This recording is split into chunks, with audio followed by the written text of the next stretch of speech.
Le haut commandement allemand a fait imprimer des milliers de manuels d'instruction en langue allemande pour ce fusil mitrailleur, bien avant de capturer Dunkerque. Pour la Wehrmacht, utiliser l'arme de l'ennemi n'était pas un compliment, c'était un constat de supériorité technique. À l'aube des années 30, l'arsenal britannique est un musée à ciel ouvert. Les soldats s'exercent avec le Lewis Mark I, une relique de la Grande Guerre. Ce monstre d'acier pèse 13 kg à vide. C'est la moitié de l'équipement complet d'un fantassin de l'époque. Le chargeur tambour est placé sur le dessus. Il ressemble à une assiette blindée. Son mécanisme est d'une complexité fatale. Dans la boue, il s'enraye. Son rechargement est d'une lenteur suicidaire. Le canon, lui, ne possède aucun système de changement rapide. Comment tenir une position sous un feu continu? C'était impossible. Le métal chauffait jusqu'à la déformation. Il restait bien le Vickers. Sa fiabilité est légendaire grâce à son refroidissement par eau. Mais le Vickers appartient aux tranchées de 1914. Il est lourd, statique, encombrant, totalement inadapté à la guerre de mouvement que le monde prépare. Pendant que les autres puissances misent sur le refroidissement par air, Londres s'accroche à ses cuves d'eau et ses tuyaux de caoutchouc. À cette époque, le fantassin britannique partait au combat avec des pièces de fonderie obsolètes. Alors que les Vickers refroidissaient dans les dépôts, le comité cherchait une issue parmi les concurrents étrangers. L'Empire n'avait plus le choix. La guerre moderne exigeait de la légèreté. Le refroidissement par air devenait la norme mondiale. Londres devait trancher. Le budget de défense britannique était alors réduit à néant. Chaque centime comptait. Le Small Arms Committee lance une série de tests. Sur le stand de tir, les modèles s'alignent. Le Madsen danois, le Hotchkiss français, le Beardmore Farcar national. Un candidat survole les débats, le BAR américain, Browning Automatic Rifle. La commission observe l'arme. Un officier tire une rafale. Un bruit sec, un claquement métallique parfait. Le BAR ne s'enraye pas, il est précis. Mais le verdict tombe rapidement. Le prix d'une seule unité est prohibitif pour une armée en pleine cure d'austérité. Le Trésor ferme les vannes. Le BAR est écarté pour des raisons comptables. En 1930, les tests reprennent dans la boue des polygones. Les ingénieurs britanniques découvrent alors une curiosité venue de l'Est. Le ZB-26. Pour les officiers en uniforme impeccable, le nom de l'usine sonne comme une énigme. Zbrojovka Brno. La Zebra. Les tests commencent. La commission en par-dessus observe le mécanisme tchèque sous la pluie. Le ZB-26 fonctionne là où les autres échouent. Il est robuste, simple, moins cher. Les Britanniques envoient leur rapport à Brno. Des allers-retours incessants entre Enfield et la Tchécoslovaquie. Les ingénieurs modifient la carcasse, ajustent le tir. Finalement, l'usine Zbrojovka Brno livre le prototype ZB-30. C'est la première version adaptée au calibre .303 britannique. Les plans et le modèle partent immédiatement pour une série de modifications finales à Enfield. Le calibre .303 britannique. Adopté au XIXe siècle, il devient le pire ennemi de la nouvelle conception. Pourquoi ce mécanisme tchèque parfait a-t-il commencé à s'enrayer entre les mains des Britanniques? Géométrie de l'étui. Le 7,92 allemand est une munition sans bourrelet. Les cartouches s'empilent droit. Le boîtier est rectiligne. Mais la balle impériale possède une collerette saillante à sa base. Regardez ce chargeur de 30 coups. Sa courbe distinctive, presque comme un boomerang, n'est pas un choix esthétique. C'est une contrainte physique. Les bourrelets s'empilent, l'angle change, le chargeur se courbe. Un problème surgit, le rimlock. Si le bourrelet de la cartouche supérieure glisse derrière celui de la cartouche inférieure, le mécanisme se bloque. Un mur d'acier. Le soldat doit charger chaque munition avec une précision chirurgicale. Une erreur et l'arme s'arrête. À l'usine d'Enfield, les ingénieurs luttent. Pour compenser la tension excessive du ressort, les vétérans apprennent vite une astuce. Ne charger que 27 ou 28 coups au lieu de 30. Cela sauve le cycle d'alimentation. La phase de test devient un massacre mécanique. 140 000 cartouches sont tirées. Le ressort de rappel se brise plusieurs fois. Personne ne le remarque. L'arme continue de cracher du feu. Le boîtier inférieur finit par se fissurer sous les chocs répétés. Le prototype refuse de mourir. Le verdict tombe. Le Vickers-Berthier est balayé. Londres signe le contrat. Pour chaque unité produite, La Grande-Bretagne verse 3 livres sterling de royalty à l'usine de Brno. Une fortune pour une production de masse. Le nom du nouveau standard de l'Empire est un condensé géographique. Brno plus Enfield. Bren. L'usine d'Enfield livre les premiers exemplaires de série fin 1937, 2 ans avant le gouffre. Ce n'est plus un prototype tchèque, c'est le Bren, l'arme qui doit tenir l'Empire. 10 kilos de bois et d'acier, 22 livres exactement, une masse que le soldat sentira dans chaque muscle lors des marches forcées vers la Belgique. Le mécanisme à emprunt de gaz est réglable, un tour de cadran suffit. Le Bren crache ses balles sous 50 degrés dans le désert ou par -50 dans la toundra. Il fonctionne, toujours. Le rythme est de 500 coups par minute. Mais la réalité du combat dicte une autre cadence. Entre les changements de chargeur et la chauffe du métal, le débit chute à 120 coups. Chaque seconde compte. Après 10 chargeurs, le canon brûle. Il devient rouge. Un piège mortel pour la peau. Pour le changer, pas besoin de gants d'amiante. Le soldat saisit la poignée de transport en bois. Elle reste froide. Un loquet, une rotation, un geste vers l'avant. Le canon glisse hors du boîtier. Un nouveau prend sa place. 3 secondes. C'est le temps qu'il faut à une équipe entraînée pour redonner vie à l'arme. 3 secondes pour ne pas être submergé sous le feu ennemi. À cause du chargeur vertical, les organes de visée sont décalés sur la gauche. Le tireur doit s'adapter. Les hommes s'entraînent. Ils répètent les gestes jusqu'à l'automatisme, avant de monter au front. 2 ans de travail acharné à Enfield devaient garantir la sécurité. Mais le 1er septembre 1939, la logistique se brise contre la réalité. L'état-major britannique compte ses forces. 30 000 fusils mitrailleurs Bren sont en service. Pour Londres, c'est un arsenal impressionnant. Pour les généraux, c'est la garantie d'une puissance de feu moderne. La réalité est un gouffre. 30 000 unités représentent la capacité de feu de 10 divisions entières. En 3 semaines, cet avantage s'évapore. Le corps expéditionnaire britannique débarque en France. Le Bren connaît son baptême du feu. Mais il n'y a pas d'offensive. Les tireurs ne voient que la retraite. Le blitzkrieg allemand broie les lignes. Les positions tombent. Les ordres de repli s'enchaînent. L'illusion de la supériorité s'effondre sous les chenilles des panzers. Les soldats ne se battent plus pour la victoire. Ils se battent pour atteindre la côte. La panique gagne les rangs. Les hommes jettent leur équipement pour courir plus vite. Les Bren, fierté de l'industrie nationale, finissent dans les fossés des routes de France. Les troupes refluent vers les plages, abandonnant tout derrière elles. L'armée entame son repli désespéré vers le littoral. À 50 km de Dunkerque, le régiment des Royal Scots reçoit un ordre sans retour. Faire face à la division SS Totenkopf, ralentir l'acier allemand pour sauver ce qui reste de l'armée. Une mission de sacrifice, un combat jusqu'au dernier homme.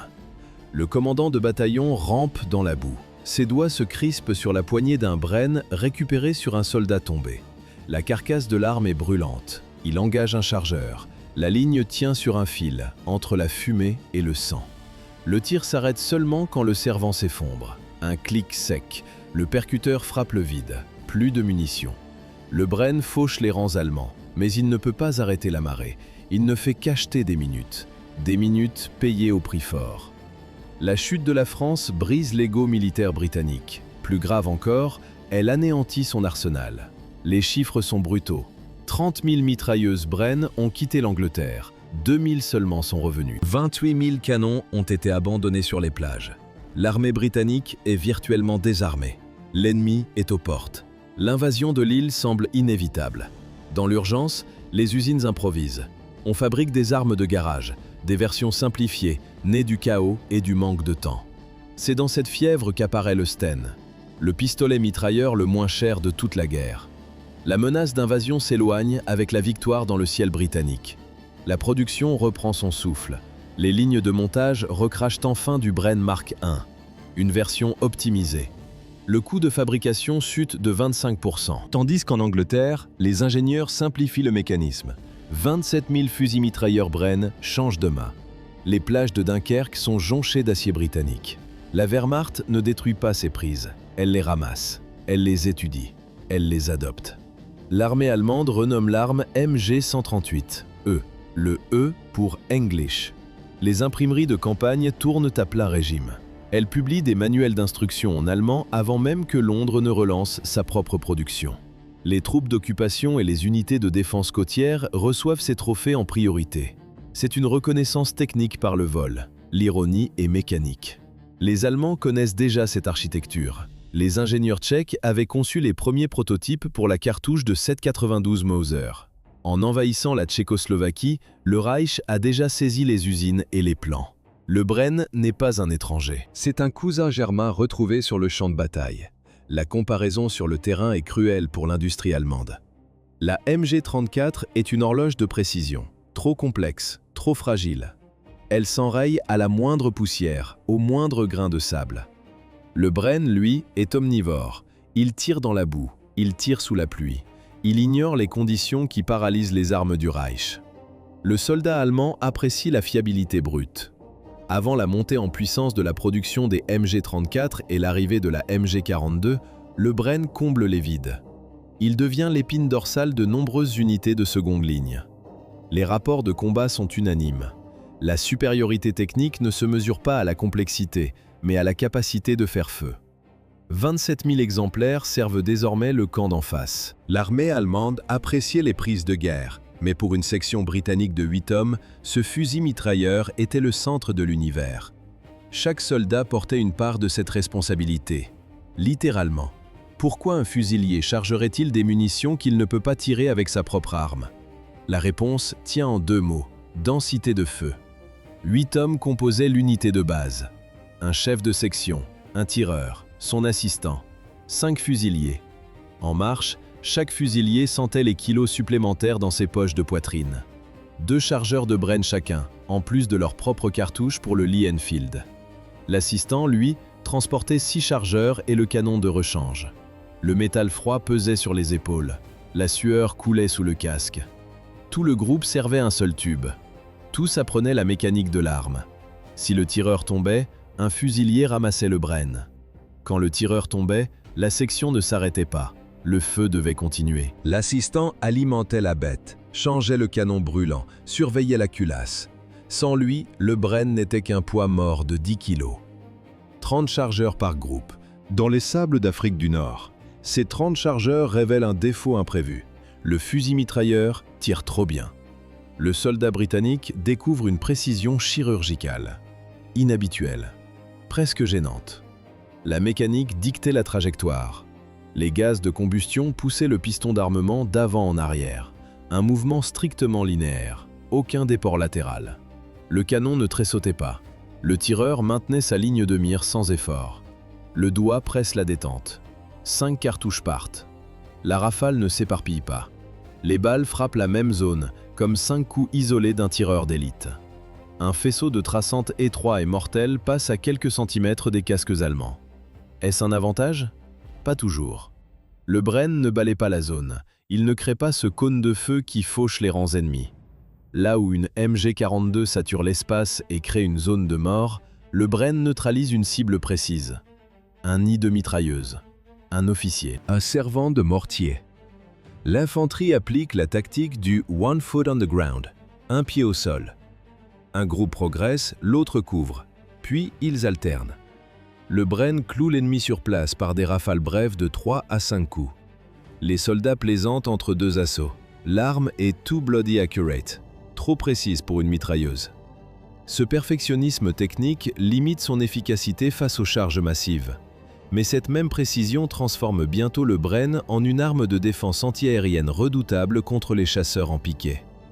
Le tireur épaule, ajuste le viseur et brise les formations de la Luftwaffe. La précision chirurgicale du Bren devient un atout inattendu. Face aux chasseurs de la Luftwaffe, l'arme change de rôle. Les ingénieurs installent le fusil mitrailleur sur un trépied spécial. Ils ajoutent un viseur araignée pour anticiper la trajectoire des avions. Est-ce que le chargeur standard de 30 coups suffisait pour la défense aérienne? Non, le débit était trop faible. Pour saturer le ciel, les Britanniques adaptent le chargeur tambour de 100 cartouches du Vickers K. Une masse de métal circulaire fixée sur le dessus de l'arme. Un détail technique survit à l'usage. Un petit ergot métallique sur la crosse sert uniquement à verrouiller l'arme sur son support anti-aérien. En 1945, le support disparaît. Pourtant, les usines continuent de produire cette pièce inutile. La fabrication ne s'arrête qu'en 1976.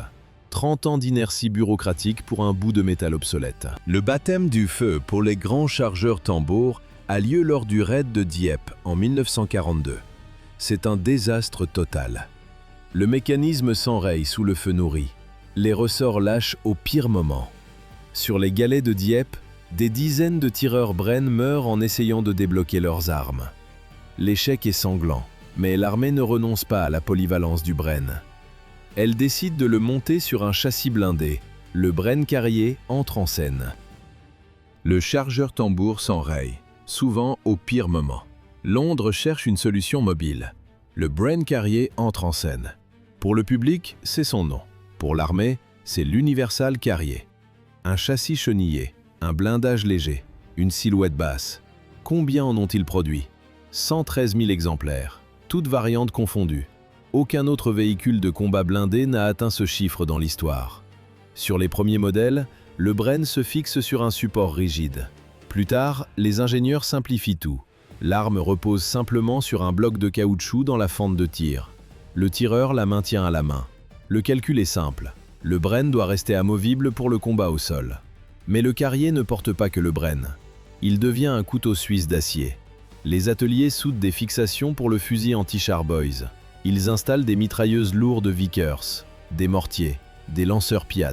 Les versions américaines reçoivent même la Browning calibre 50. Une variante baptisée Wasp crache des jets de flammes. Le véhicule s'adapte à chaque enfer du front. Pourtant, sa véritable légende s'écrit dans la boue avec un seul homme derrière la détente. En avril 1945, le caporal Thomas Hunter fonce vers les lignes ennemies. Avril 1945. L'Allemagne agonise, mais le front italien reste un enfer de feu. À 21 ans, le caporal Thomas Hunter, des Royal Marine Commando, fait face à un mur. 9 mitrailleuses lourdes et des mortiers verrouillent 200 mètres de terrain découvert. Un piège mortel sans le moindre abri. Comment briser un tel barrage? Hunter n'attend pas les ordres. Il saisit son fusil mitrailleur Bren, sort de la tranchée et sprint en plein découvert. Il tire à la hanche. Les balles allemandes sifflent de partout, mais il ne s'arrête pas. Il recharge en courant. Il atteint les premières lignes ennemies, nettoie 2 maisons seules et capture 6 soldats allemands. Le Bren pèse 10 kilos. À bout de bras, il devient une extension de sa volonté. Mais derrière lui, sa section est clouée au sol par un feu croisé. Hunter voit ses hommes mourir. Il grimpe alors sur un amas de décombres, bien en vue, et vide ses chargeurs. Il se transforme volontairement en cible humaine pour détourner l'attention du reste de la troupe. Le duel est inégal. Une balle de mitrailleuse finit par le frapper en plein visage. Thomas Hunter reçoit la Victoria Cross à titre posthume pour cet acte de pur sacrifice. Le Bren l'aura accompagné jusqu'à son dernier souffle. Mais pour le Bren, la fin de la guerre ne signifie pas la retraite. C'est un nouveau départ. Dans les années 1950, l'OTAN impose un nouveau standard, la cartouche 7,62 par 51 mm. Londres doit trancher. Créer une arme neuve ou recycler l'existant? Pourquoi abandonner une légende qui fonctionne encore? Les ingénieurs testent. Le verdict tombe. Convertir les stocks coûte moins cher que d'innover. En 1955, le Bren devient le L4. Le changement est radical. La munition n'a plus de rebord. Le mécanisme doit s'adapter. Visuellement, le choc est immédiat. Le célèbre chargeur courbe disparaît. À sa place, un boîtier de 30 coups, presque droit, un profil froid, fonctionnel. L'armurier insère le chargeur. Un clic métallique résonne dans l'atelier.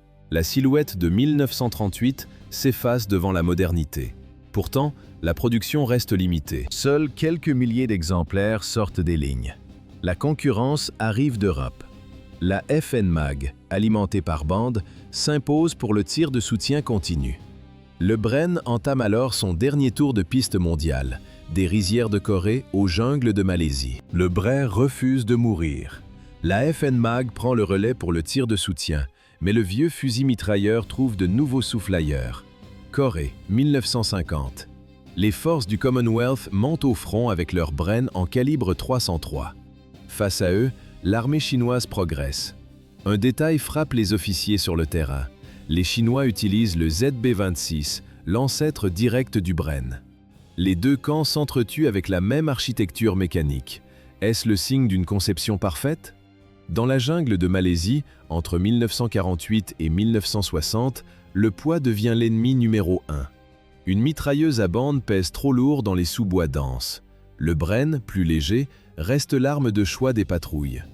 Plus tard, dans le désert d'Oman, le SAS déploie la version L4. En plein Djebel Akdar, l'économie de munitions est vitale.